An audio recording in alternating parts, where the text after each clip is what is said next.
Has been made in the case of missing California mom Maya Millete. Her estranged husband Larry has now been charged with murder after a SWAT team raided the couple's Chula Vista home. Her family and police heartbroken after working tirelessly to bring her home for the last 9 months. Nothing will change the fact that May's murder is a senseless tragedy. A mother is gone. A family is broken. And a community is left with questions and confusion. Hard to believe it's been 5 years since Chula Vista mother Maya Millete was last seen. Her husband Larry is facing murder charges in connection to Maya's death. Her body has never been found.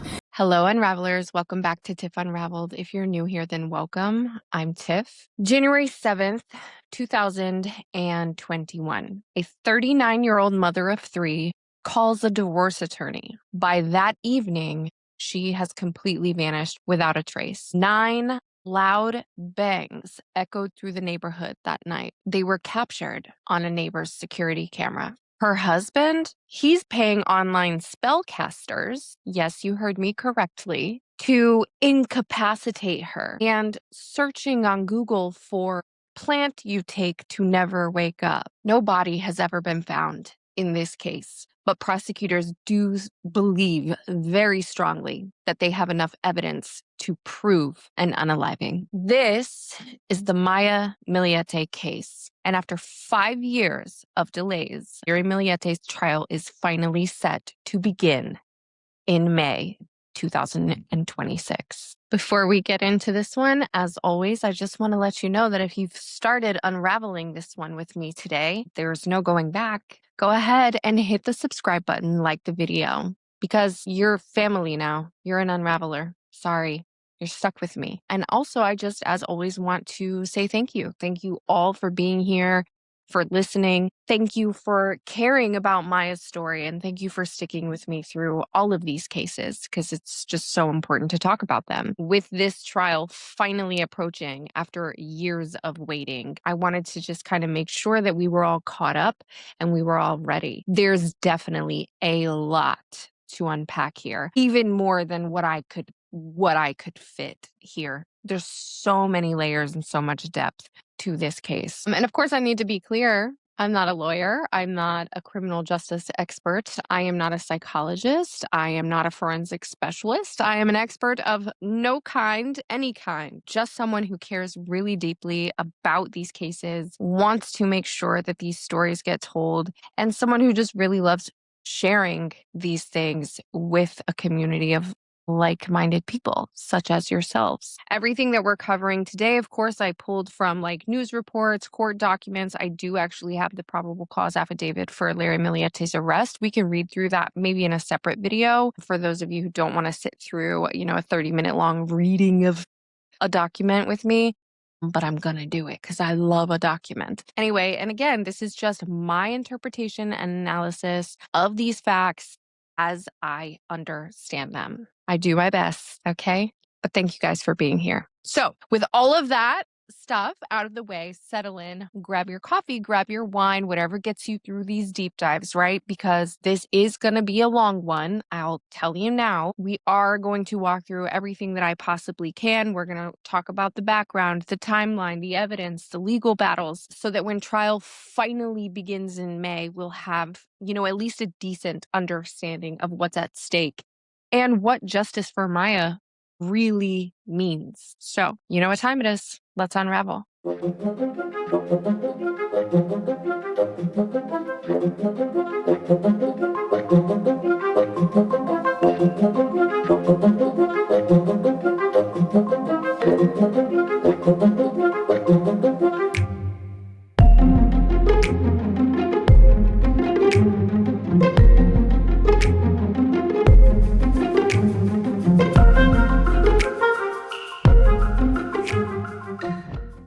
So you know where we have to start, because as always, to understand what happened to Maya Millete, we have to go back to the beginning, to a love story that started in Hawaii and ended in a nightmare in Southern California.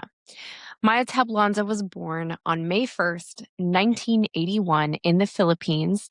Her family eventually moved to Honolulu, where she grew up, and she attended Admiral Arthur W. Radford High School. By all accounts, Maya was driven. She was incredibly intelligent. She was family-oriented. She went on to graduate from the University of Hawaii at Manoa, and really was just setting herself up to begin a successful career. It was in high school that Maya met Larry Millete. Now, here's where things, even right from the jump, get a little bit interesting to me, and not in a good way. Larry had moved to Hawaii from San Diego with his family in 1997, but not for like family, needing a fresh start or a job opportunity, No. Larry moved to Hawaii following a juvenile gang-related assault arrest. And I mean, that's a big thing, right? That's serious enough. It was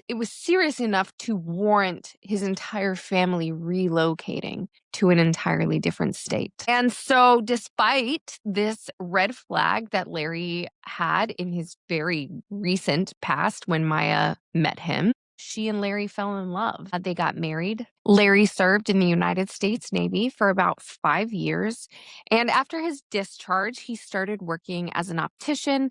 And his most recent employment was at the Naval Medical Training Center in San Diego. Maya, meanwhile, also built a very impressive career. She worked as a civilian employee for the United States Navy and eventually landed herself a position as a contract specialist at the Naval Information Warfare Center Pacific. Maya made over 6 figures annually. She was the breadwinner in this family, very consistently earning more than Larry throughout their marriage. Friends would actually later testify that Larry would joke about Maya being his sugar mama. The couple settled in Chula Vista, California, in a home on Paseo Los Gatos. They had 3 children together. These were daughters who, at the time, in 2021, would have been 11 and 9 years old, and a son who, at the time, was just 4. From the outside, they looked like a typical military family living the American dream in sunny Southern California. But as you and I here on Tip Unraveled know, what things look like is very rarely what they actually are. And Maya's case is no exception, because behind closed doors, cracks were forming in the foundation of their marriage. According to court documents and testimony from family and friends, Larry was controlling from very early on in their relationship. He would track Maya's phone. He would demand passwords to all of her social media accounts. He controlled access to all of their financial accounts, despite the fact, again, that Maya was the primary earner. He would apparently punch holes in the walls when he got angry and then patch them up to hide the evidence. Maya's sister-in-law, her name is Genesis, she testified during the preliminary hearing that she lived with the couple for about 3 months in 2016. And she said that even then she did kind of clock Larry's overbearing behavior. She said that they seemed happy and they seemed normal. But that she would just notice some things that she was like, that's a little weird, just like hovering, helicoptering over Maya constantly. But that's the thing about domestic control. It very often hides in plain sight, disguised as love or concern, right? By 2020, though, the marriage was just very rapidly deteriorating. Maya confided in her close friends, one of those friends being a woman named Christine Timmers, that she felt, quote, exhausted by Larry.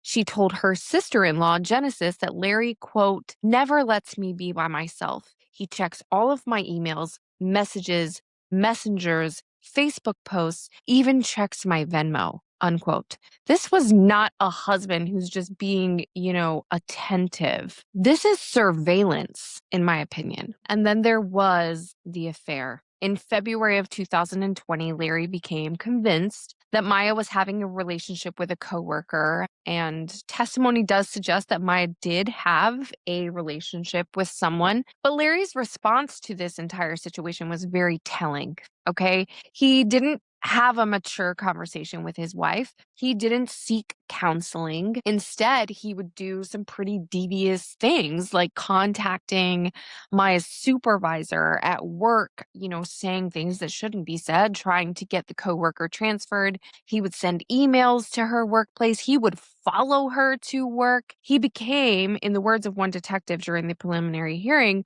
quote, desperate, frantic, and unbalanced. Sometime in June of 2020, Larry's stalker-like behavior really did begin to escalate. He admitted to Genesis that he had left his daughter's cell phone in Maya's 4Runner so that he could essentially plant a tracking device in her vehicle. And then from there, he followed her to a parking lot where she was meeting with this man named Jamie. Larry confronted them. He approached the truck and, of course, was irate and demanded, what are you doing with my wife? Maya was very shocked, very caught off guard, and she began crying. She became visibly upset. And that same day, because mind you, this did happen during a brief separation according to testimony, but that same day Maya went ahead and moved back home. I don't think it was because things were better, though. Obviously they weren't better. It was because Larry was threatening leverage.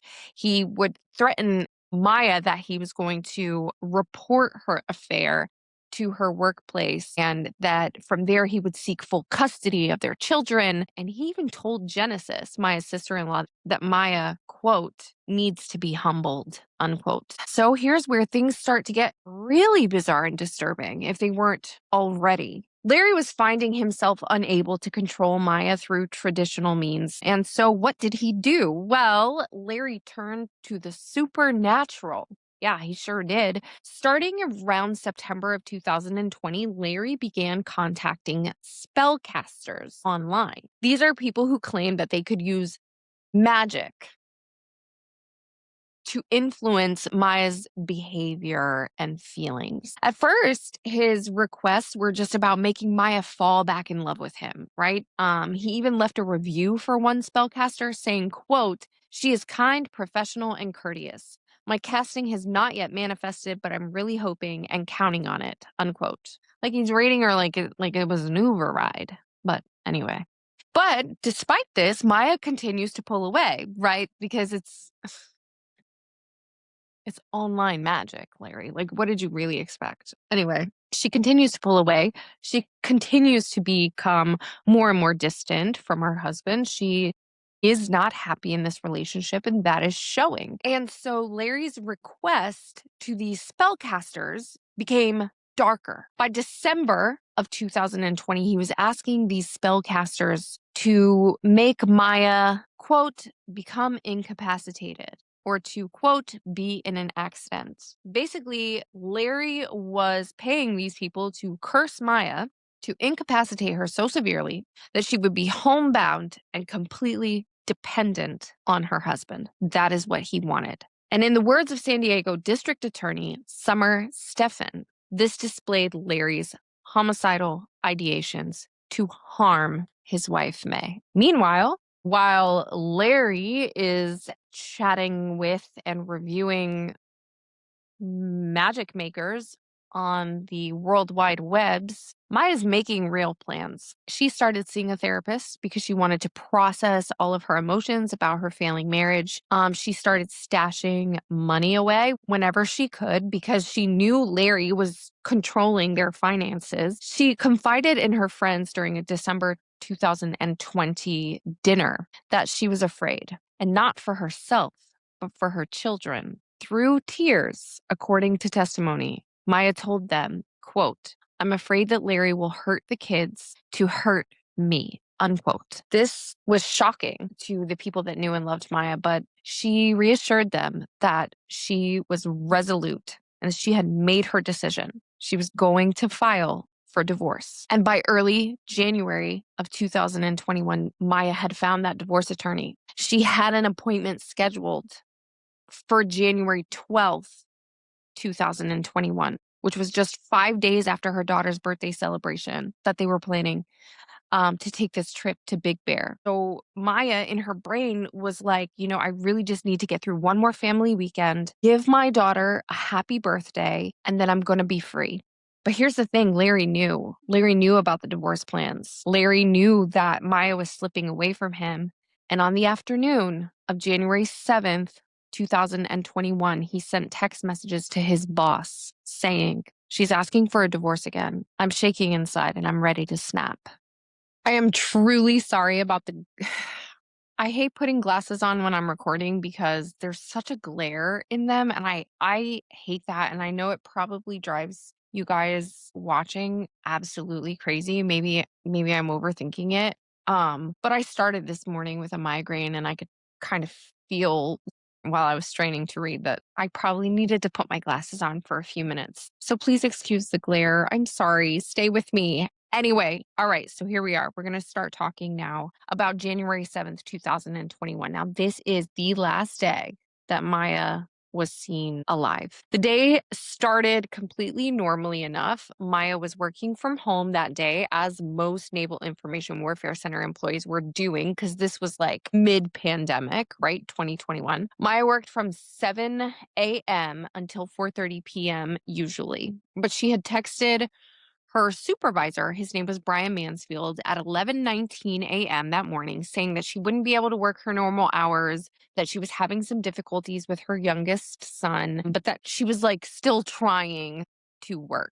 Here's what we know Maya was really doing that morning, though. Some point before noon, so this is after she sent the text to her boss, she made a phone call to a divorce attorney. At this point, Maya was done. She was not just browsing websites anymore. She wasn't just thinking about it, right? Just like she had told her friends, she had her mind made up and she was taking concrete action.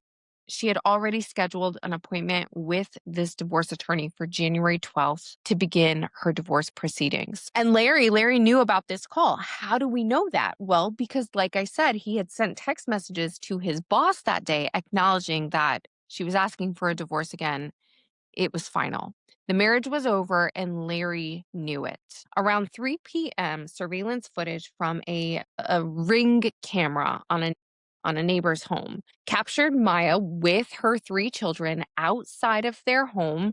She was removing items from the family's Jeep, and the video shows them just kind of engaged in normal activity. She was unloading the car. The kids are helping out. Maya appears engaged. She appears present. She appears motherly, like totally normal, nothing out of the ordinary. And that activity continues until about 3:20 p.m., and then the recording stops. At approximately 4:42 p.m., more surveillance shows Maya's Jeep returning to the Millete house. And shortly after that, she gets out of the car at 4:45 p.m. She is seen on that footage entering the house. This at 4:45 p.m., January 7th, 2021, is the last time that Maya Millete was ever seen, like even on camera. At 7:14 p.m. that night, Maya's supervisor, Brian Mansfield, sent a text to Maya and he got no response. At 8:15 p.m., Maya sent her last message, which was a Facebook Messenger communication to her family. And after that, complete silence. At 9:57 p.m., something happened. A neighbor's security camera positioned near the Millete residence recorded audio of 9 loud bangs. And the FBI later analyzed this video, and I got 2 different things from multiple different sources. I got that the FBI couldn't definitively confirm that these were gunshots due to the quality of the recording. But then in some other news reports, I got that an FBI analyst did confirm that these were gunshots. I'm not sure. This is going to be something we'll have to wait, I guess, until trial, just because, again, there were conflicting reports there, and I'm not sure. But we're going to listen to them really quick, and you guys can form your own opinions. I have mine. But here's what we know. What we know is that the bangs that were heard were loud enough to be captured on a neighbor's security camera, and they occurred in pretty rapid succession, and they happened right around the last time that Maya was ever seen. So let's take a listen to those really quickly. It's about 1.5 minutes, 2 minutes.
What do you guys think? Definitely chime in down below. Certainly sound like gunshots to me. Again, no expert. I don't even really know what gunshots sound like because none have ever been shot near me. But yeah. And some do speculate that maybe it could have been fireworks, right? It was still close to New Year's. This was January 7th, 2021. But I have to say that the timing is just chilling. And you hear the dog in the background just kind of going absolutely crazy. Not that a dog wouldn't go crazy during fireworks. I know mine does. But it just definitely sounds like something is taking place. Like, I feel, let me not analyze forensic stuff because I have no idea what I'm talking about, but it's just, I feel like fireworks would sound differently if they were like outside and like, it sounds very enclosed, very like, I don't know. Again, not an expert, but just telling you my thoughts. You guys let me know yours. Okay. So moving on from that, around 10:34 p.m. Okay, this was just about 37 minutes or so after those loud bangs. The same neighbor's camera captured audio of like the Millete children playing in the backyard. So this is like January.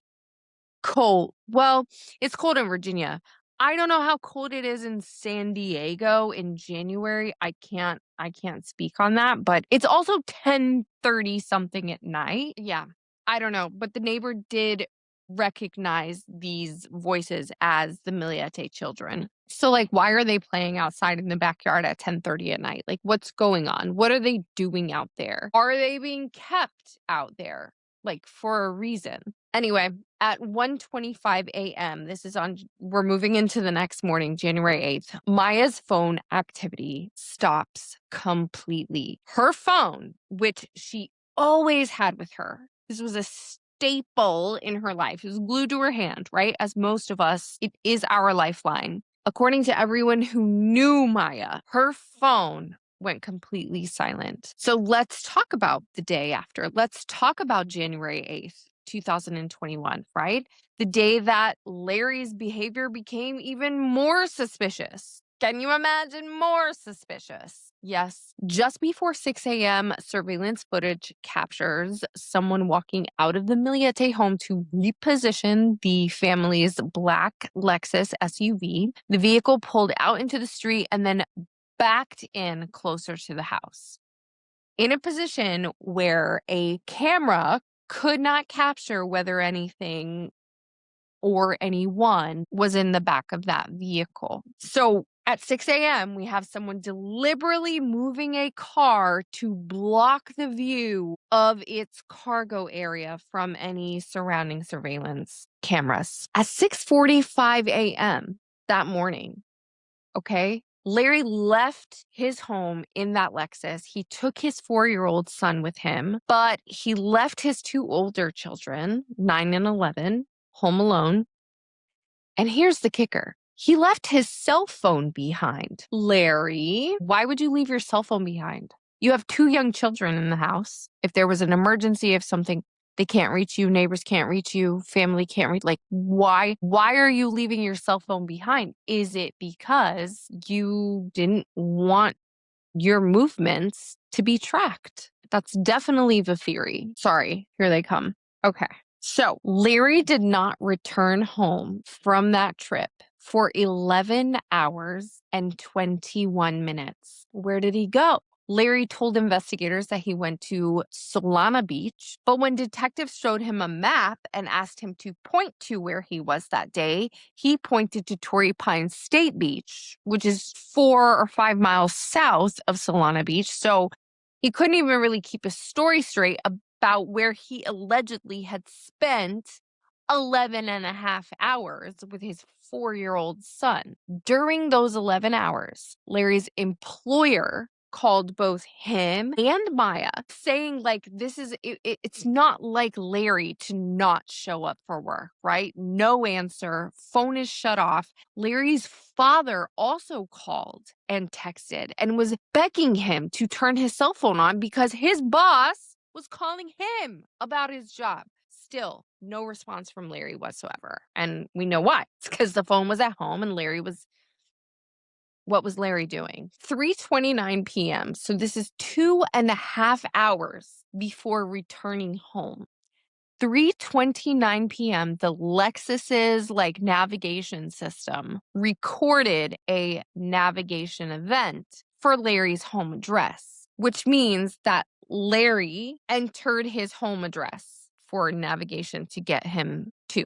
Okay. Why would someone need to enter their own home address into the GPS unit unless maybe they were coming from somewhere that they didn't really know quite where they were or how to get back from it? I don't know. But District Attorney Summer Stephan pointedly noted, quote, "I'm giving this information so the public understands we do not have a vicinity for where the body may be. It may be 2.5 hours or maybe further or closer. And that's why we need the public's help." Around 6 p.m. that night, Larry returned home finally, and behavior remains strange. At 6:30 p.m., Maya's brother gets to the house. Okay. He's worried because the entire family hasn't heard from May all day. And she was always in contact. She was always on her phone. He went up to Maya's room. He knocked on the door.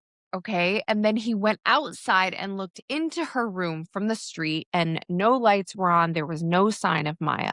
When he asked Larry where Maya was, Larry first told him, I don't know. I've been at work all day. I don't know what Maya was doing. But then in the same conversation changed his story, saying that he had spent the day at the beach with his son. And so he didn't know where Maya was or what she had been doing. That's two different stories in the same conversation. Red flag. We can all agree. We're waving them. Okay. So the next day, January 9th, 2021, Maya's father, Pablito, he goes to the house and he's like, "Larry, my guy, where is my daughter?" Larry says, "Oh, I don't know. I think she must be in her bedroom upstairs." So Pablito went to the upstairs bedroom. He tried opening the door. It was locked, and he was calling for Maya. He was bumping and banging on the door trying to get her to answer. He asked Larry, "Is there a key to this room?" And Larry just reaches into his pocket and pulls out a key. Now, Larry pulls the key out to this room, which according to testimony, this was Maya's private space, right? No one else has access to this room other than Maya. She has the key. She is the only one who can get in there. He had the key to Maya's private space, and he had it readily available in his pocket. So anyway, Larry proceeds to open the door. He and Pablito, Maya's father, enter the room, and Pablito says the bed was made, which was unusual according to him because she didn't really tend to make her bed, especially when she would leave the house early or in a hurry. And according to Pablito, Larry pointed at the desk and said that, "Oh, there's a credit card missing from the desk." Larry didn't walk in the room and be like, "Oh my God, I thought she was here. Where's my wife? Oh my God, something's happened to Maya. We need to call the police." No, he was just like, "There's usually a credit card there and it's missing." Larry's demeanor throughout this entire, visit from Pablito and realizing that his wife was missing when he thought she was just in the room, very calm, playing with the children, acting, as Pablito testified, quote, "as if nothing happened," unquote. Pablito is becoming visibly upset, visibly worried. He doesn't know where Maya is. There's no explanation from Larry about where she could be. He hasn't heard from her. She's always in contact with them. He's freaking out. He's panicking. Larry puts his arm around Pablito and says, "Don't worry, Papa. She will be back. I cannot do that because I love her." Why would Larry say, "I cannot do that"? I cannot do what, Larry? You cannot do what? Unless that what is something very specific, like harming your wife, maybe? It wasn't until 11:18 p.m. on January 9th, okay, 2 full days after Maya was last seen, that Maya's sister, Mary Chris, called the Chula Vista County Police Department and reported her sister missing because the family realized something is wrong. It wasn't Larry. It wasn't her husband. who called. Maya's sister had to be the one to call and report her missing. In the days that followed, some more suspicious details would emerge. When police arrived at the house on January 10th, they would notice that all of Maya's toiletries, all of her makeup, all of her clothing, everything was still there. Nothing appeared to be missing whatsoever. The suitcases were packed at the bottom of the stairs, right? She had packed for this Big Bear trip for her daughter's birthday that had never happened. Maya's car was still in the driveway. Her purse with her work IDs, her government IDs, her credit cards, all of that was found on a shelf in the master bedroom. And after Maya's last communication on January 7th, 2021, there were no withdrawals from any of her bank accounts. There were no credit card transactions except for like some automatic payments that were coming out. There were no Uber pickups from the house. There were no border crossings. There were no flights. There was no activity from Maya whatsoever. Maya Millete, a woman who was always in communication, who was always on her phone, always in contact with her family, always in contact with her friends, who had just made plans for a birthday trip for her daughter and who had just made plans to begin divorce proceedings, had simply vanished without a trace. So here's one more detail that emerged. This came from a neighbor of Larry and Maya Millete.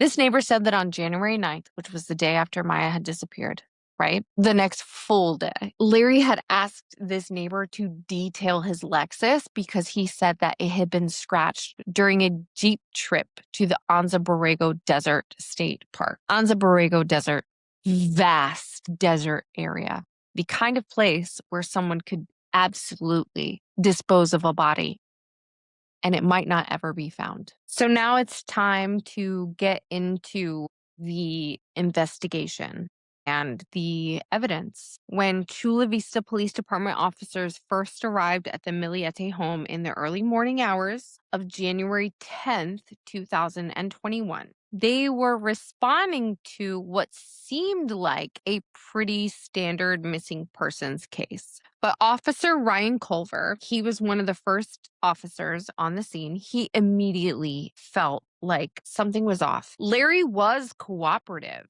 almost too cooperative. He invited officers into the home. He showed them around. He even just handed over his cell phone to prove that Maya hadn't contacted him at all. But here's the thing, when officers looked at his phone, the entire conversation history between him and Maya only went back like a day or two. Larry, make that make sense because you guys have been married for a million years. You have a day or two worth of messages on your phone. That's not looking good, friend. It's not looking good. Larry claimed that he had deleted a bunch of older messages because he needed to save the storage on his phone. Guys, maybe it's just me, but who deletes their entire message history with their wife right when she goes missing? It's just not normal behavior to me. It's screaming evidence destruction. Anyway, Officer Culver and his partner noticed other things as well. The house was in complete disarray. The suitcases that we talked about that were packed for the Big Bear trip, they were there at the bottom of the stairs. The master bedroom had this hole in the door that had been really sloppily patched up. And when they checked Maya's belongings, again, everything was there. Her makeup was there, her toiletries, her clothes. If Maya had left voluntarily, she would have taken something, like anything. She would have taken something. She took nothing. But one of the most telling details was when officers spoke to Maya's friends. One of those women's names was Courtney Cobb. She told them about this terrifying incident that had occurred. Maya had once been so fearful for her safety that she locked herself in a bathroom. And Larry allegedly punched through the drywall next to the bathroom so that he could reach in through the hole and unlock the door so that he could get to Maya, right? So at this point, officers and detectives are maybe feeling like this is not just a missing persons case. This is a woman who had been living in fear and now was gone. On January 11th, Detective Jesse Vincente from the Chula Vista Police Department's Crimes of Violence Unit was assigned to Maya's case. Another officer, Officer Culver, he felt that this case was suspicious enough to warrant a detective from a specialized unit. And so Detective Vincente would become like the lead investigator on honestly what would turn into one of the most complex missing persons investigations in San Diego County history. So Detective Vincente immediately started conducting like a bunch of interviews. He spoke with Larry himself on January 11th and on January 13th. And at that time, Larry had given consent for a download of his cell phone. But here's what Vincente found. No messages prior to January 9th.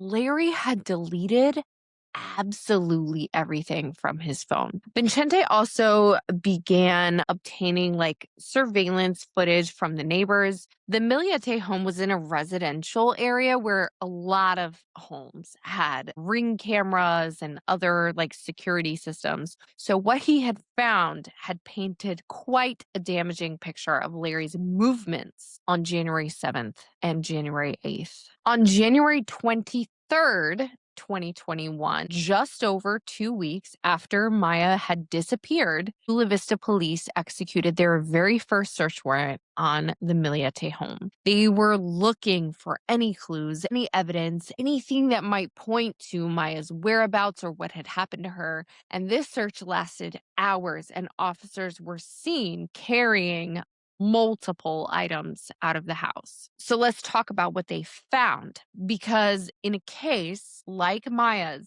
without a body, the circumstantial evidence has to be overwhelming. It has to be. And in the case of Larry Millete, it absolutely is. First, I already touched on it, but let's talk about the spellcaster evidence, okay? Because it is both bizarre and deeply incriminating, in my opinion. As I had said before, starting in September of 2020, Larry had begun contacting these people online who claimed to be spellcasters, that they could use magic or supernatural means to influence Maya's behavior or feelings. And again, they started out with just like, make my wife fall madly in love with me all over again. But as he realized that this wasn't working, Maya was continuing to pull away. These things became darker, and he wanted these spellcasters to make Maya basically incapacitated and completely dependent on him. Okay. Here's the weird thing about these messages to these spellcasters. They took another turn on January 9th of 2021. On January 9th, 2021, Larry reached out to one of these spellcasters and basically was like, you don't have to worry about cursing my wife anymore. Now I want you to punish the man, basically, that I'm blaming for the failed relationship.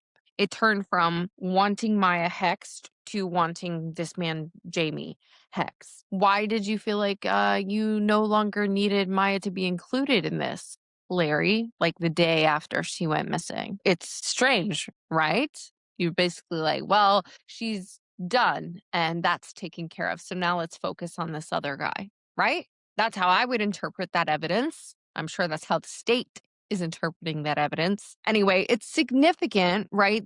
All of the spellcaster evidence, even though it might seem absurd, it is significant because it shows Larry's state of mind, right? It shows his progression from wanting to just save the marriage to wanting Maya incapacitated and completely dependent on him so that she could not go anywhere, to wanting revenge after she was gone. It's literally a roadmap of this man's deteriorating mental state and his willingness to harm Maya. So now let's talk about my absolute favorite thing when it comes to investigations, evidence, trials, the digital evidence, okay? Because Uncle Google, yeah. Those searches for Larry Millete paint a picture of a very controlling, abusive husband planning his next move. In August of 2020, okay, so this was September, October, November, December, January, 5 months before Maya went missing. Someone using the HP laptop that investigators determined Larry primarily used was searching for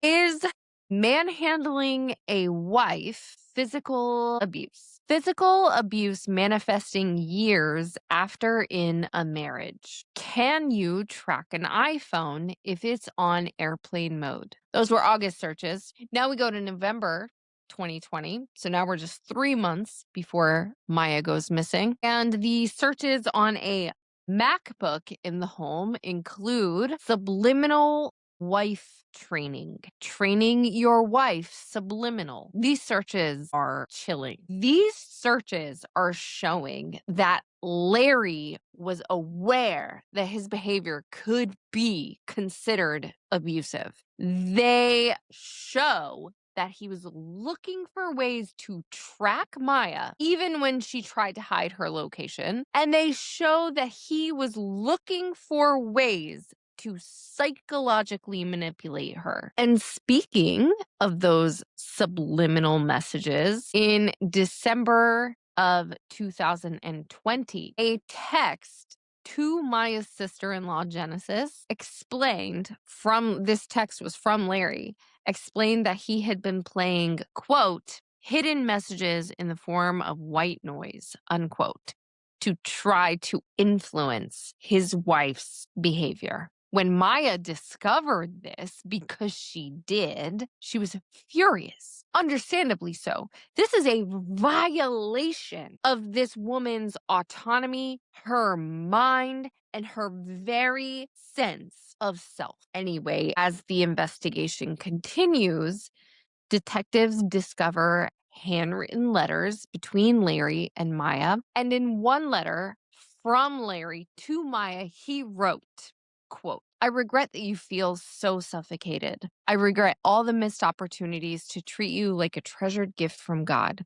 I'm not surprised that you want to keep your heart from me when I haven't kept it safe. This to me is an admission from Larry to Maya that he knew that he had been overbearing and controlling. He knew that he was suffocating Maya. And yet,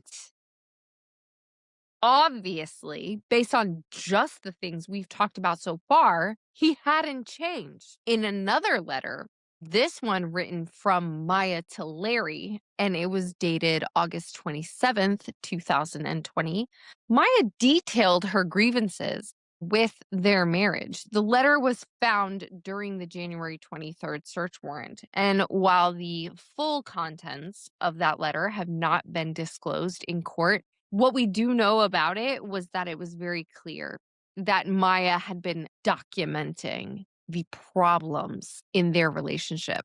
And then we get to the physical evidence from the home. During the searches of the Millete residence, investigators found the following. They found the hole in that master bedroom door that had been very sloppily patched up. They found Maya's passport, which had expired on November 29th, 2020. So even if she had taken that with her, she couldn't have gone anywhere. They found Maya's Louis Vuitton purse with her work IDs, her credit cards. They found some spell books.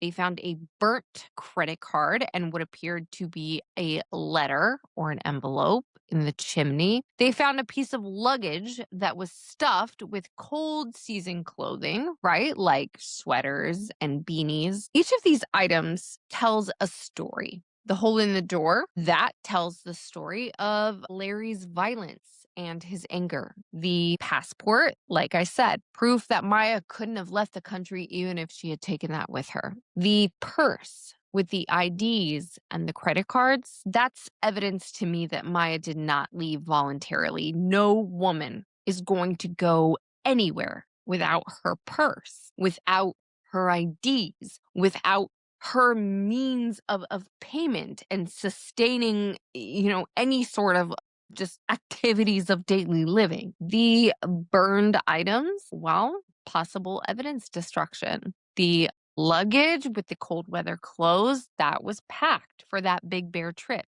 that never happened. She had plans. She was doing things. She was making moves. She didn't just leave. Meanwhile, Maya's family was not just waiting for police. Her sister, Mary Chris, along with Mary Chris's husband, Richard, they were organizing search parties. They had volunteers that were combing through Mount San Miguel Park, combing through the hills near Maya's home, and just a lot of other areas around Chula Vista.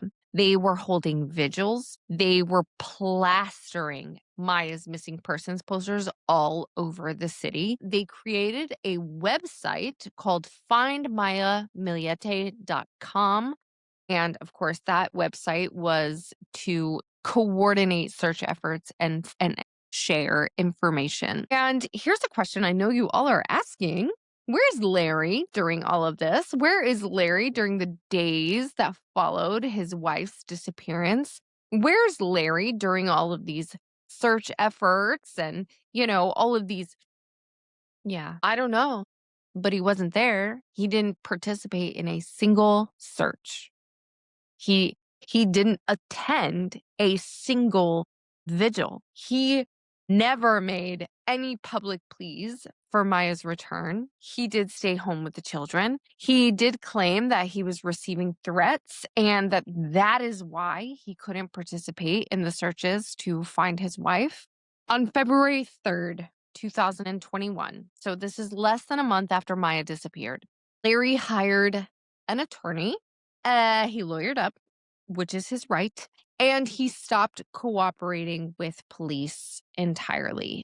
Usually, because this one I just have to on the side of neutrality. If a spouse goes missing, we all know that the partner, the spouse, is always kind of like, right. I don't know that I wouldn't lawyer up, but I wouldn't stop cooperating. I wouldn't stop searching for my partner. I would want to continue to help. I would want to continue to do absolutely everything possible to bring my loved one home, if that makes sense. It's absolutely every citizen's right to an attorney, especially when you think that someone's going to be looking at you and you are like me and you have no idea the legal ins and outs. I would want someone to advise me of what I can say, what I can't say, what I should be doing and shouldn't be doing. But I can guarantee you I would never not be looking for my loved one. And that's the red flag here to me.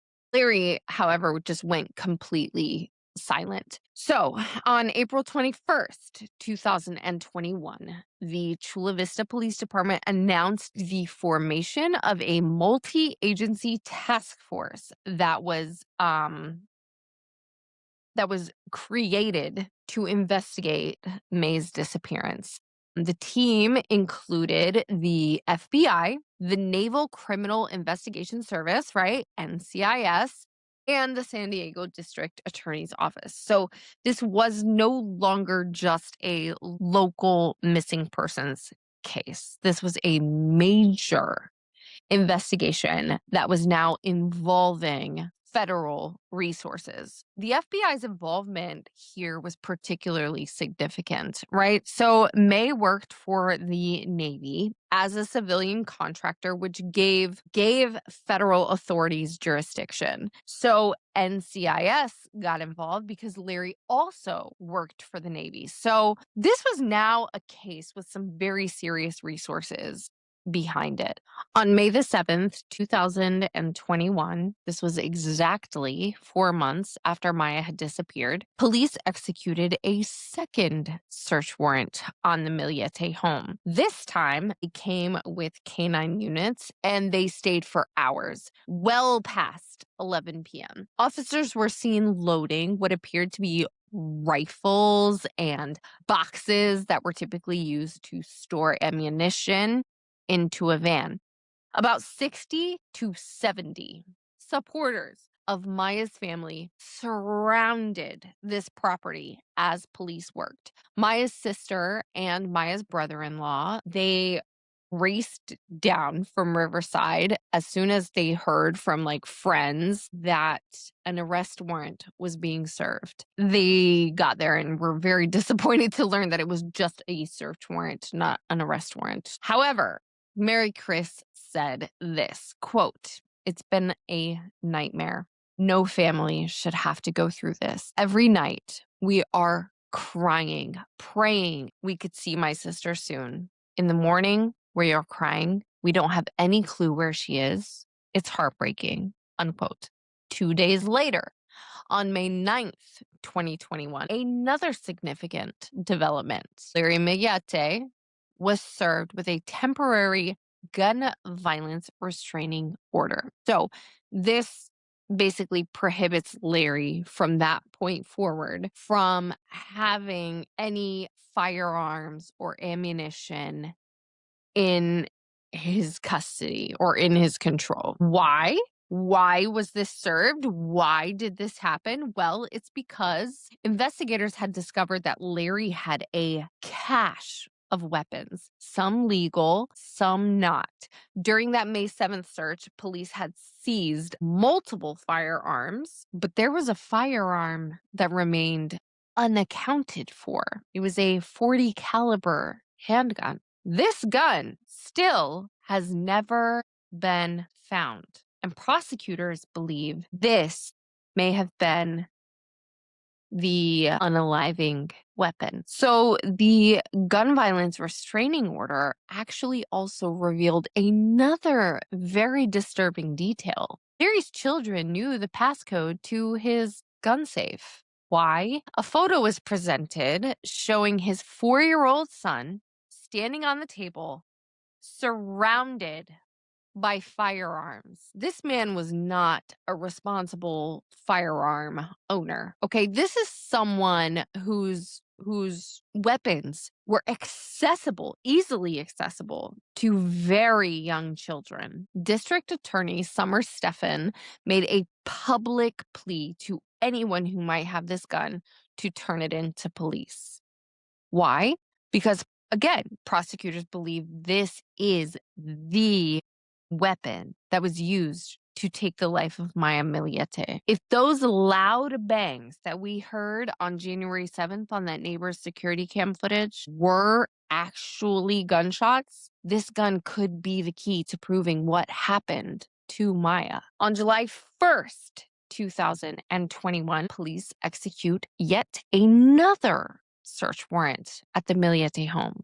They were still looking for more evidence. They were still trying to piece together what happened to Maya. And then on July 22nd, 2021, we are now at more than 6 months after Maya disappeared. The Chula Vista Police Department finally, publicly and officially named Larry Millete as a person of interest in his wife's disappearance. Quote, "Due to the sensitivity of the case and to protect the integrity of the investigation, we will not be providing additional information at this time." That is what the department said in their official statement. But the writing is on the wall at this point. Police at this time had conducted over 67 search warrants.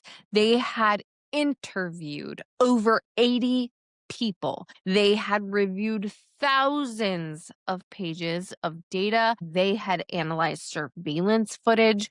They had examined cell phone records, and they had consulted with multiple forensic experts. And everything was pointing to one person, Larry Millete. Oh my God, it's so late. I have to be at work in the morning. If you're still here with me, thanks for hanging in there. Like I said, I know this one is a long one. I knew that going into it. I knew that coming home from work and starting to record was going to be something. But I'm doing it and you're here. And so for that, did I tell you to subscribe? Did I tell you to hit the like button on the video? Because if you haven't already, you should do that. Helps my channel tremendously. Anyway, all right. So now let's talk about Larry's behavior and let's talk about his statements, because sometimes, as we know, what someone does and says is just as incriminating as physical evidence can be. On January 7th, 2021 at 1:41 p.m., right? So this is the day, this is the afternoon that Maya was last seen alive by anyone. Larry sent a text message that prosecutors describe as really telling. He wrote, quote, "I think she wants me to snap," and, quote, "I'm shaking inside, ready to snap." These text messages were sent just hours before Maya Millete disappeared. It goes to show Larry's state of mind that afternoon, going into, the last time that Maya was ever seen. It shows that he was on edge, and it shows that he is fully aware, in my opinion, of his own potential for violence. I'm getting ready to snap. She wants me to snap. I'm getting ready to snap. Like, that shows me that you know that you have the potential to snap. Then we have Larry's behavior on January 8th. This is the next day after Maya was last seen, right? The repositioning of this Lexus at 6 a.m., right, in order to block any camera views. Then we have the 11-hour absence with his phone conveniently left behind, right? Then we have the inability to keep his story straight about where he was and where he went. And then we have the navigation event from the Lexus showing that he needed GPS to get home, right? And then we have the request to his neighbor to have his car detailed. And his behavior when Maya's family came looking for her, weird, creepy, calm, unconcerned, not worried. He told Maya's father, "Don't worry, Papa. She'll be back. I cannot do that because I love her." Again, why would an innocent man say, "I cannot do that"? Unsolicited. Like, nobody said you did anything, Larry. You're just offering, like, "I cannot do that." What is that? The implication is very clear to me. That I cannot do that harming Maya, right? And Larry felt the need to explicitly deny it before anyone had even accused him of doing it. Larry also told Maya's brother that Maya might have gone hiking, but Maya's hiking boots were at the house. Her phone was at the house. Her car was at the house. Nothing about that story makes sense, Larry. Make it make sense. And then there's all of the things that Larry didn't do. He didn't participate in searches. He didn't attend any vigils for his missing wife. He did not make public pleas for Maya's return. He did not cooperate with police after February 3rd. And he never once seemed upset or worried or concerned that his wife was missing, ever. And then he sent the message to the spellcaster 2 days after Maya went missing, was like, "Hey, never mind about the wife thing. Let's focus on this guy, Jamie, actually. The wife thing, I handled that." He didn't say that. He did not say that. That's just my interpretation of why he would send that message to the spellcaster. And then in the preliminary hearing, let's just talk about the testimony from Maya's family and Maya's friends, right? Because their accounts as a whole really do go towards painting this picture of a woman who was afraid for her life and was planning to leave the situation. My sister-in-law Genesis said that during a New Year's trip to Glamis on January 1st, 2021, Maya told her, quote, "If something happens to me, it would be Larry," unquote. Maya's friend, Christine Timmers, right, at that dinner in December of 2021 said, "I'm afraid that Larry will hurt the kids to hurt me," right? Maya's brother, his name is JR. He testified that during the Glamis trip, Larry approached him and said that he would pay someone $20,000 to, quote, "get that guy." right? Referring to the man that Larry believed Maya was having the affair with. Larry offered JR $4,000 to find someone to do it. Maya's father, Pablito, he testified that at a family gathering in 2020, Larry came up to him, lifted his shirt to show a gun in his waistband and said, "Papa, I will kill. I will kill." Pablito didn't know who Larry was talking about, but the threat was clear. These are not just random statements. These are multiple people on multiple occasions hearing Larry make threats of violence, and they're hearing Maya express fear for her safety and the safety of her children. And finally, there's the proof of life evidence, or rather, the complete lack of it. After Maya's last communication on January 7th, 2021 at 8:15 p.m., there has been no phone activity, no credit card charges, no bank withdrawals, no Uber or Lyft pickups, no border crossings, no flights, no social media activity, no contact with friends or family, no contact with her employer, no activity on her work accounts. For a woman who was always in communication with everyone, for a woman who was always on her phone, always talking to friends, always talking to family, who had just made plans for this birthday trip, who had just made that divorce attorney appointment. This complete absence of activity is just so damning here. As Detective Vincente testified in the preliminary hearing, after an extensive investigation and experiment conducted in September of 2021, it was clear that Maya's phone was at the San Miguel Ranch neighborhood, right, at her home or thereabout, and then it went silent. That means that May did not leave that house. That means that May did not go anywhere. She always had her phone. May didn't leave that home that day voluntarily. She did not run away to start some new life. She did not abandon her children. These are her children she loved more than absolutely anything. Throughout the investigation, one piece of evidence kept coming up.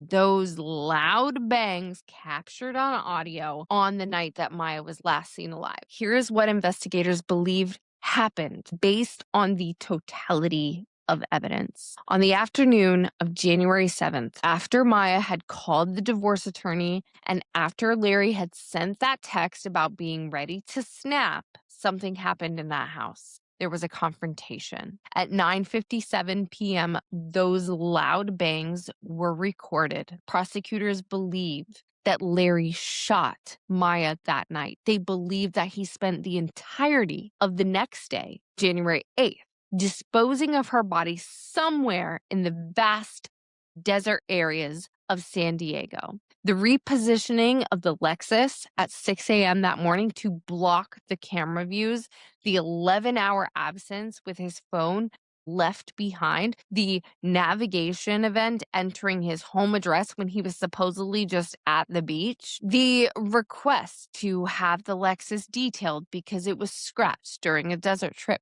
All of this is pointing to one conclusion as far as prosecutors and investigators are concerned. Larry Millete took the life of his wife and disposed of her body in a location where it still, to this day, has not been found. On October 19th, 2021, 9 months and 12 days after Maya Millete disappeared, Larry Millete was charged with her unaliving. The arrest came after months of investigation. Like I said, 67 search warrants, 87 interviews. At a press conference announcing the arrest, San Diego County District Attorney Summer Stephan laid out the evidence against Larry in devastating detail. Larry was charged with unaliving in violation of Penal Code 187, illegal possession of an assault weapon, and he was held without bail. On October 21st of that year, Larry appeared in court for his arraignment, and he pled not guilty to both charges, and his attorney, her name is Bonita Martinez, stood beside him as he entered that plea. Larry appeared attentive throughout the very brief hearing, which lasted, I think it was like no more than 10 minutes was his arraignment. No more than 10 minutes for that one, but let me tell you something. The legal proceedings were just beginning, okay? And they would be marked by delays, custody battles, and very disturbing revelations. On October 27th, 2021, right? This is 8 days after Larry's arrest. He violated a court order. He had been prohibited from contacting his children to prevent further emotional trauma, okay? But from jail, what did Larry do? Well, he made over 129 calls to his parents' home where his children were living. In total, he spoke with his children for more than 9 hours. During these calls, Larry would ask his 11-year-old daughter to read him newspaper articles about his upcoming trial. He told 2 of his children to watch an R-rated short film called Shot Caller, which is a movie about a well-off family man who is incarcerated for unaliving someone and becomes a hardened prisoner. Okay, so the message here is clear. Larry is trying to prepare his children for his life in prison and influence their perception of him. Disgusting. Deputy District Attorney Christy Bowles told the court that the children were, quote, traumatized, and the order had been issued to prevent them from incurring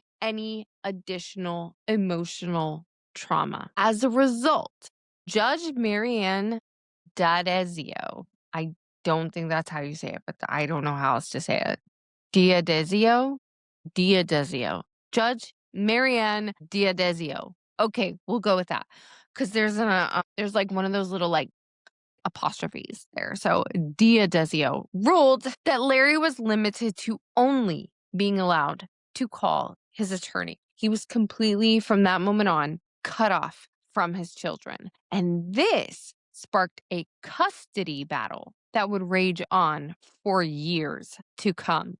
On October 27th, Mary Chris, okay, this is Maya's sister, filed a motion to gain custody of the children and move them to Moreno Valley in Riverside County. The children at this time had been placed with Larry's parents, the paternal grandparents, immediately after his arrest. On November 10th of 2021, a judge would grant Mary Chris visitation rights, but allowed the paternal grandparents to retain full custody of the children, so that they could continue attending their current schools in Chula Vista. So the children at that time were also granted a court-appointed guardian. Okay, so this decision, though, was just completely heartbreaking to Maya's side of the family, right? So here were these children whose mother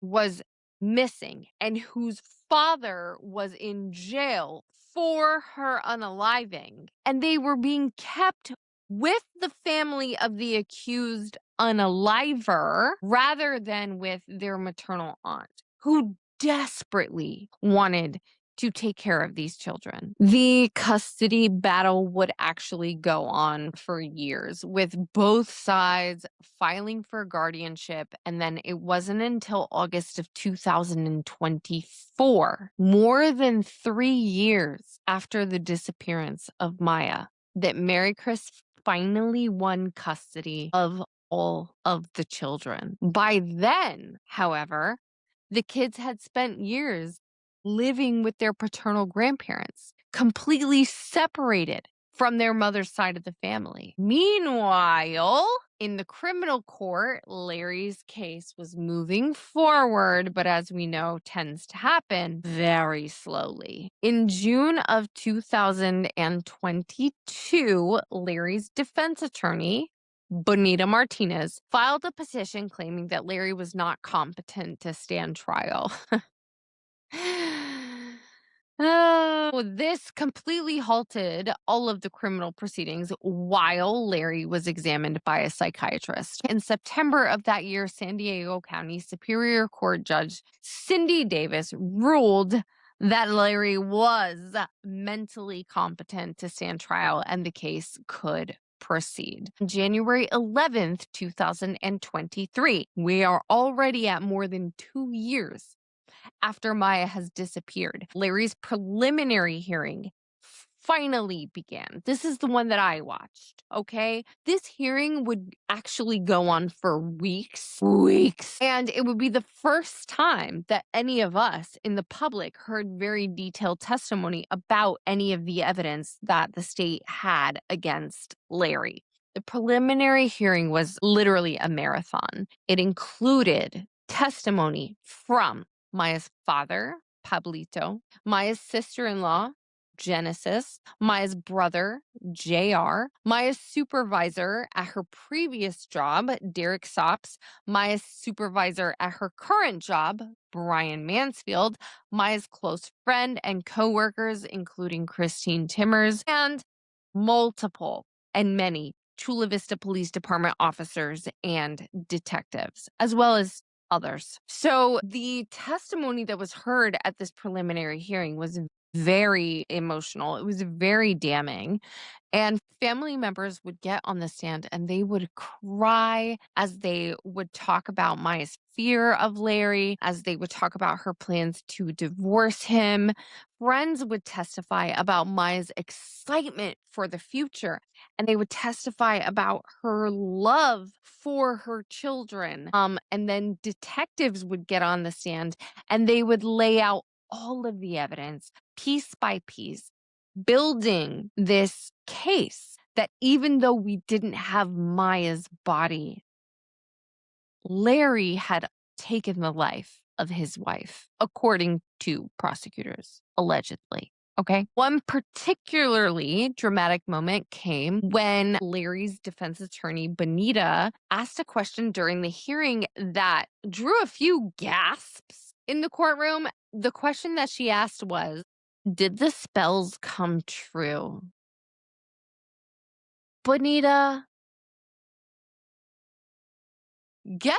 it was a really bizarre question, right? And what it did when I was watching it, what I thought it did was really trivialize the seriousness of this case, right?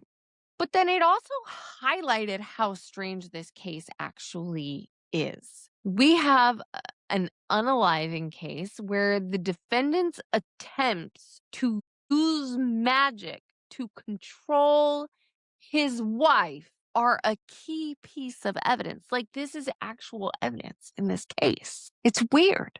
It's not something we see every day in the criminal justice system. On January 25th, 2023, this is after weeks of testimony, Judge Dwayne Mooring ruled that there was enough evidence for Larry Millete to stand trial for the unaliving of his wife, Maya. Larry would face trial on 1 count of unaliving and 1 count of possession of an assault weapon. But then, because it is our justice system, then came, you guessed it, more delays. Always delays. In April of 2023, the trial was on the books to begin in September of 2023. Okay. But defense requested a delay. Trial was pushed back to January of 2025. In September of 2024, defense requested another delay due to financial hardship. And so the trial was pushed back to July of 2025. Well, you know, and I know it's February 2026. That came and went. We obviously didn't get there. You know why? Because in April of 2025, defense requested yet another delay. And so trial was pushed back to January of 2026. Yes, that's when it was supposed to start. But you'll never guess, in September of 2025, defense requested another delay. And so the trial was set to begin March 9th, 2026. Defense said at that time that this was expected to be the final postponement. Spoiler alert, last month in January, right? I had done all this research in preparation for this trial to begin in March, but last month in January, the defense requested another delay. And the trial is now scheduled to begin. Don't put this in Sharpie. Just pencil it in, okay? Because there's clearly a pattern here. But as of right now, trial is set to begin on May 11th, 2029. No, I'm just joking. 2026. That's what they say as of now. Pencil. However, that is more than 5 years after Maya's disappearance. This is 5 years of her family waiting for justice. That is 5 years of her children growing up without their mother and without any answers. That is 5 years of delays and legal maneuvering, which throughout all of this, Larry has remained in custody. He has been held without bail. Judge Dwayne Mooring cited Larry's past threats of harm upon the individual that he believed that Maya was having the affair with, Jamie, and he used that as reason enough to deny bail. So the defense has tried multiple strategies to get this case dismissed or moved. In August of 2025, they requested a change of venue, of course, arguing that all of the media coverage that was surrounding May's case had influenced public perception to such a degree that Larry could not possibly receive a fair trial with jurors from the South Bay area. So Judge Mooring actually denied that request. Trial is going to stay in Chula Vista. Okay, so we're there. In January of 2026, though, last month, a judge ordered that Maya's marriage counseling records be released to prosecutors. I think that this was kind of a significant development, right? Because these records can really go to show, these records can really, what's the word I'm looking for? Provide a lot of insight into the state of Maya and Larry's marriage and of Larry's behavior leading up to her disappearance. So, as of now, February 16th, 2026. Larry Millete sits in jail awaiting trial. Again, as I said, trial is scheduled to begin on May 11th, 2026, with jury selection actually expected to take several days. So the prosecution's case, right? Because again, we don't have a body. We don't have Maya. So the prosecution's case is going to rely very heavily on circumstantial evidence, right? The spellcaster messages, the Google searches, the surveillance footage, the testimony from friends and family, the lack of any proof of life after that day, and Larry's very suspicious behavior before and after May's disappearance. The defense's strategy appears to be, again, I don't know, and I probably won't know until their opening statements, okay? But they appear to be arguing that without Maya's body, there is no proof that Maya is unalived. So they'll very likely argue that Maya left voluntarily, I guess, maybe. I don't know. What do you guys think? What do you guys think the strategy is here with the defense? Maybe they're going to say that, she ran away to start a new life and that, she could still just be out there somewhere. I don't know. But here's the thing. The evidence that we do have, the evidence that we know about is telling a very different story. The evidence is saying that Maya was planning for her future. She was planning for a future without Larry, but a future with her children, right?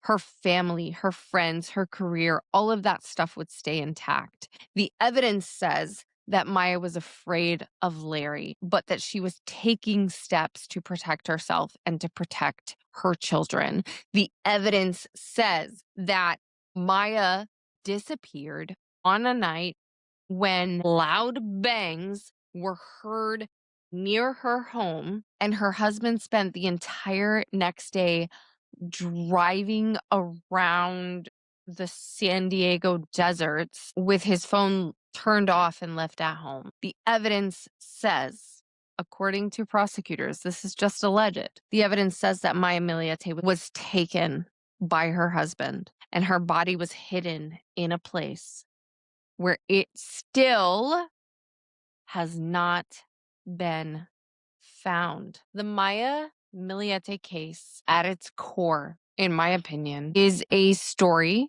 about domestic violence and about coercive control. I do not believe at all. Again, this is just my opinion. And of course, I will wait for trial to begin. I will wait to hear evidence. I will wait to hear facts. But I did watch the preliminary hearing. Just the opinion that I have formed so far. I'm obviously not going into this one with jury brain.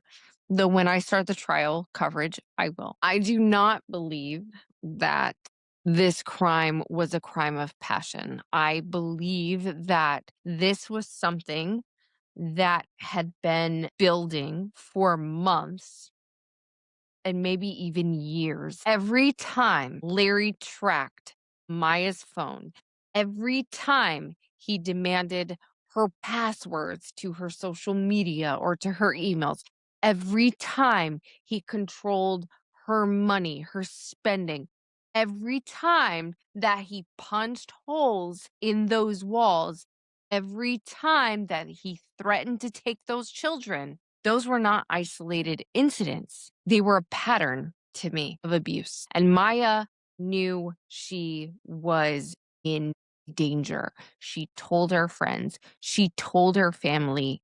And again, I quote, "If something happens to me, it's gonna be Larry," unquote. I have said this before and I will say this again because this is the tragic reality, the most dangerous time for a victim of domestic violence is when they try to leave. Maya was taking all of the right steps. She was doing all of the right things.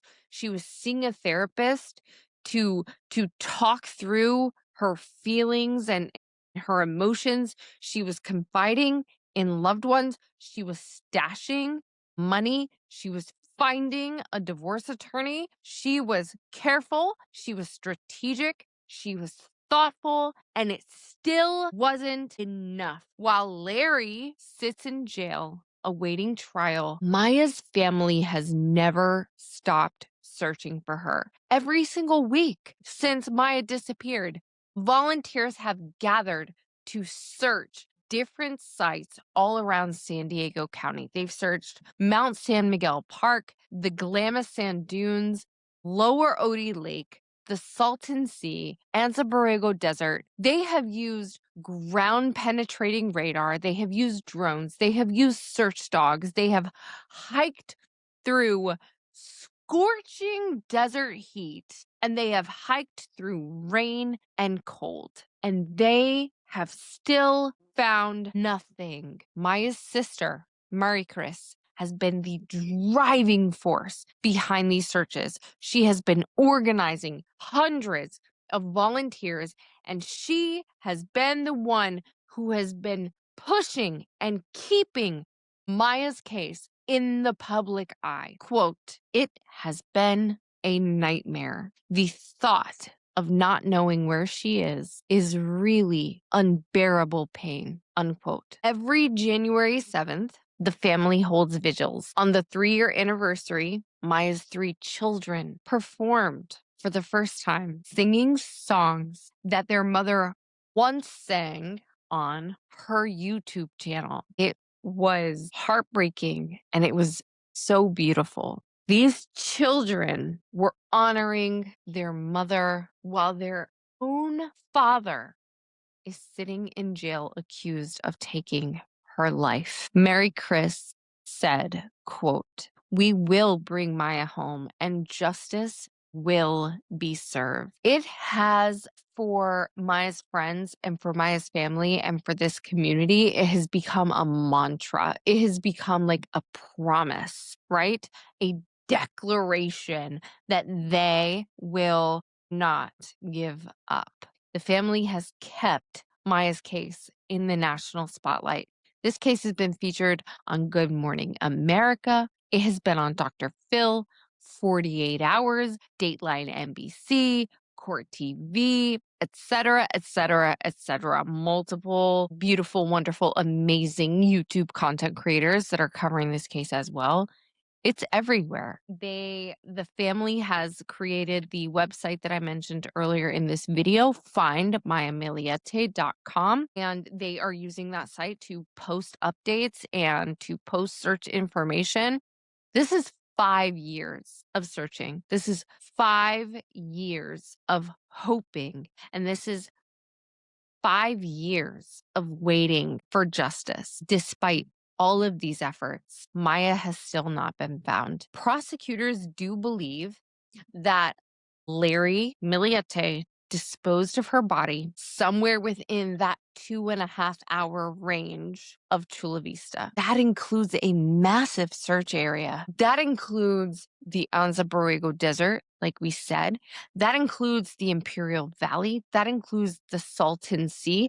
That even includes parts of Mexico and countless remote locations. Finding a body in this vast, unforgiving terrain is literally like finding a needle in a haystack. But we have hope. We have hope. Maya will be found.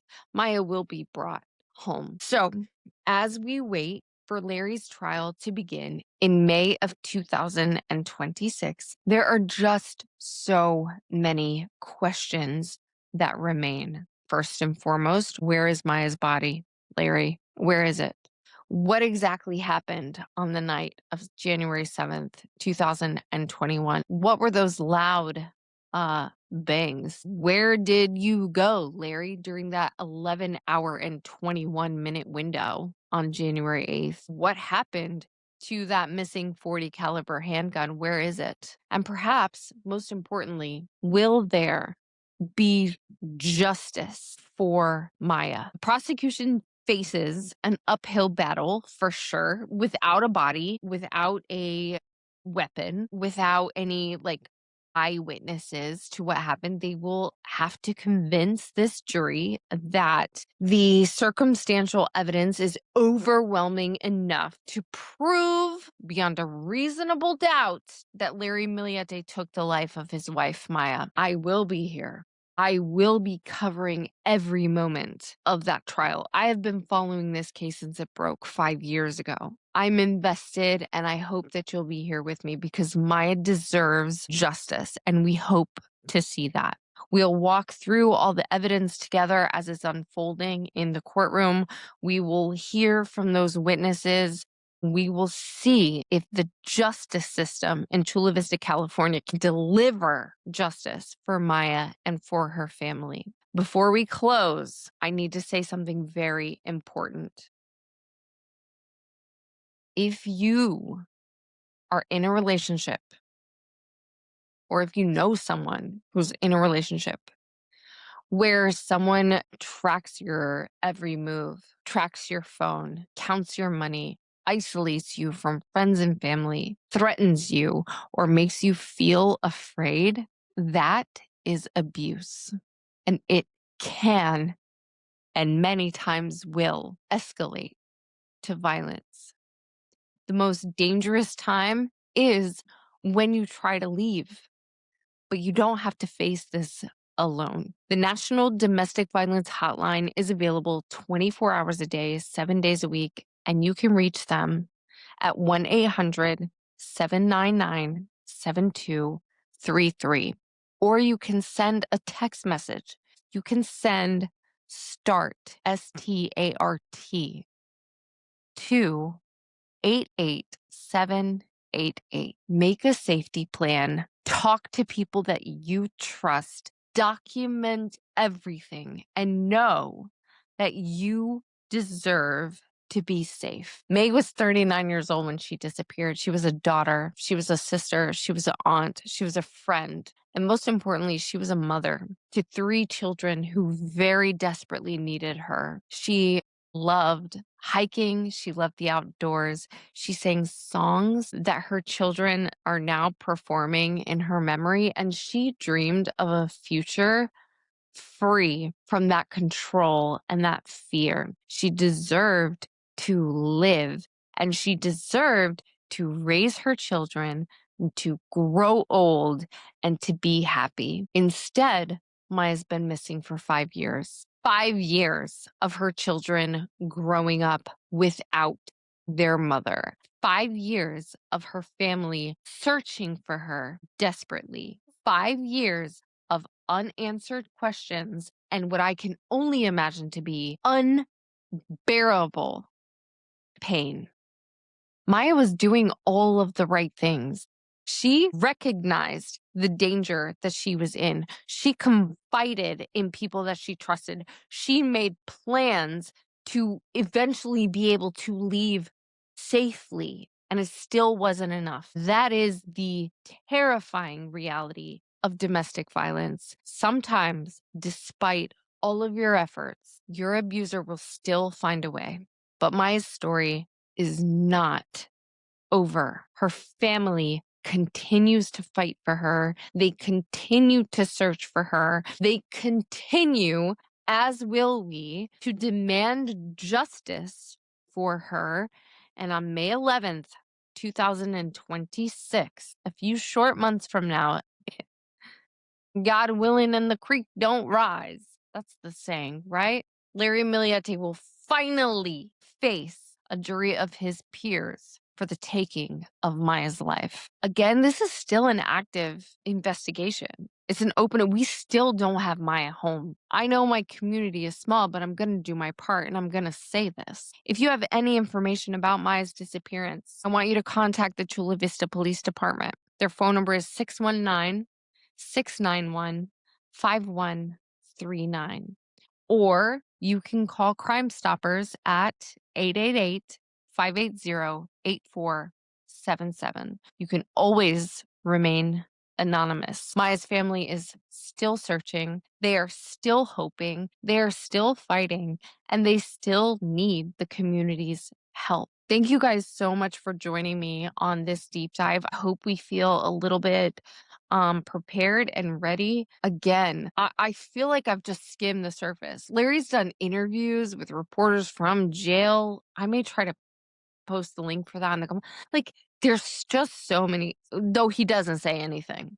Let's be honest. Like, he says nothing. He literally just says throughout the whole interview, like, I can't say. Well, you'll have to wait till trial. Anyway, but if you wanted to watch it, I can post that down in the description box. But there's just this case is so layered. It's so heavy. And so if you made it through this entire episode with me, you're amazing. Thank you. Thank you for caring enough about this case to sit through it with me. I feel like it's important, and I cannot wait to cover this trial and talk about that with you guys as it unfolds. It's really late, and I'm going to go to bed. I hope you guys have had a wonderful weekend. I hope you guys all had a wonderful Valentine's Day. And I hope that your Monday wasn't so terrible. But let's be real, it's a Monday, and they all kind of suck. Anyway, I will talk to you guys again soon. And until I do, you know what to do. Please stay safe. Keep asking questions and keep unraveling. Love you.